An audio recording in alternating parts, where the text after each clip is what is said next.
This is my iPhone 14 Pro Max, and this is the Apple MagSafe Leather ink case. So this is the ink finish, and I'm going to be trying this out for my iPhone 14 Pro Max. I've been trying out leather cases every year for my iPhones, and I really like them. So this year I've gone with this ink finish, which is the new finish alongside umber, and this looks pretty nice. I'm going to go ahead and just pull it out here. Take a closer look at it. Just show you guys inside. There is a piece of paper, a medical device interference. So just that because it does a MagSafe case, so it has magnets in it. Just a warning for that.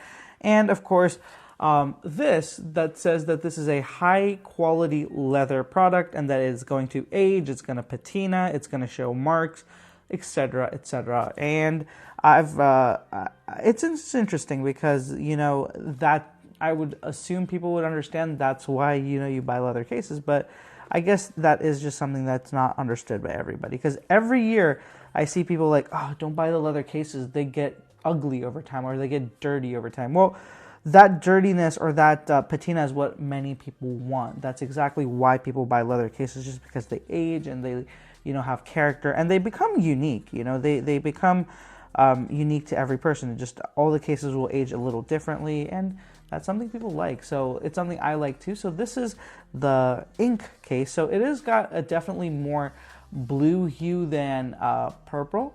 On the website, it did look a little bit purple, and honestly, even on the box, if you do look at it, it looks more purple than it actually is in person. I'm quite surprised. This is my first time taking a close look at it in person. I just wasn't able to get much of a close look at it before, but this is what the finish looks like.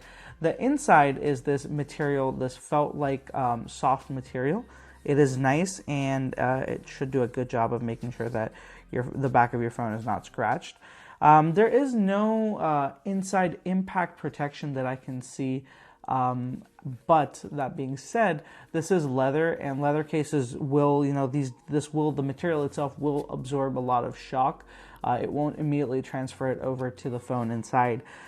But I will say that also means that once you drop this case, or once it gets scuffed up, or you have a couple of nasty drops with it, this starts to look very, very bad. I've got a 13 mini that I've dropped, and when I dropped it, it took a big chunk out of the bottom, and it looks quite nasty. So that's something to keep in mind. If you're dropping your phone a lot and you need serious drop protection, this might not be the case for you. But this is a sturdy case. As you guys can see, there's minimal flexing, and even when you push it from the back, I'm pushing pretty decently, and there's no flex or bowing at all. That is pretty good.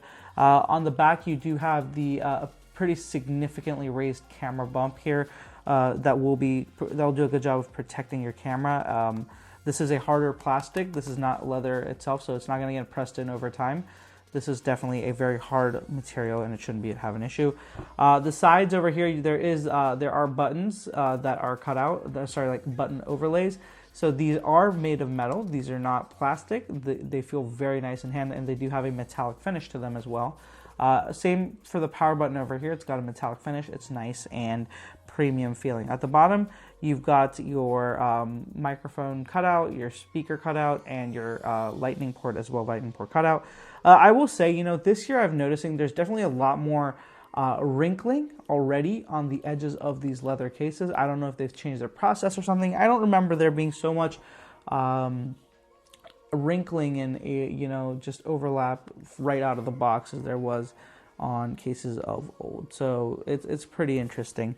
Other than that, the case itself is pretty nice. I would say that it weighs, it really doesn't weigh that much all on its own, but once put on the phone, it does add a lot of bulk and weight to the phone. Let me go ahead and put this in to show you guys what it looks like. It didn't give me the animation. It happens to me. It's happened to me for every case video I've done this cycle.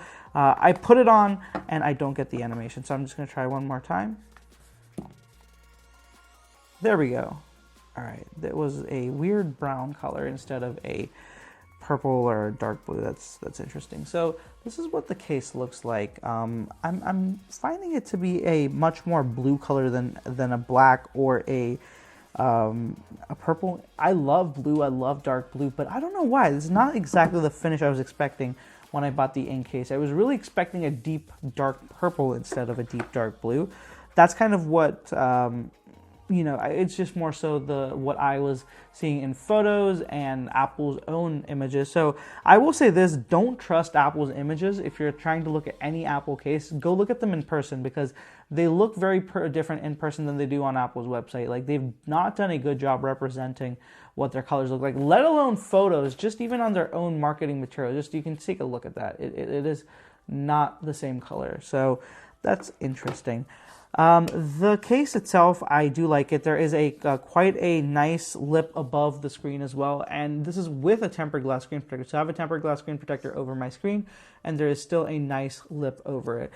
Grip-wise, it is pretty good. As I said, it is a little bit slippery still, just being new, but over time, leather does become a little bit more just grippy as it ages, and there is a clear difference. So like in grip, there is a clear difference between the two. I can just feel that right off the bat. So that is something that will come with age, but right now, right out of the box, it is a little bit more slippery. It's not as grippy as the silicone cases.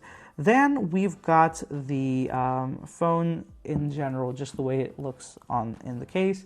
I think that overall this is a decent case. The color is it's not a disappointment. This color is very cool, but it is not what I expected. So if you are buying the ink case, beware. This is going to be more of a blue case, not a purple case. So that is a little bit of a curveball. Other than that, the leather case goes for $60, and if you do want to check it out, I'll have it linked down in the description below. You can go check that out, and a bunch of other Apple cases as well that I've been liking and using on phones of past. So go ahead, check those out. I love when you guys use those links because it really does help the channel. And if you want to check out more photos of this ink case, or you have any more questions about it, feel free to ask me or head over to my social media to see all that, and a bunch of behind the screens. The handles are right here on the screen, and of course, linked down in the description as well. And if you haven't already, be sure to subscribe to the channel for more iPhone 14 Pro Max content. A lot more coming your way, guys. I've been loving these new phones, so a lot more content coming on them very soon. That's going to be it for this one, guys. Thank you so much for watching. I will catch you in the next one.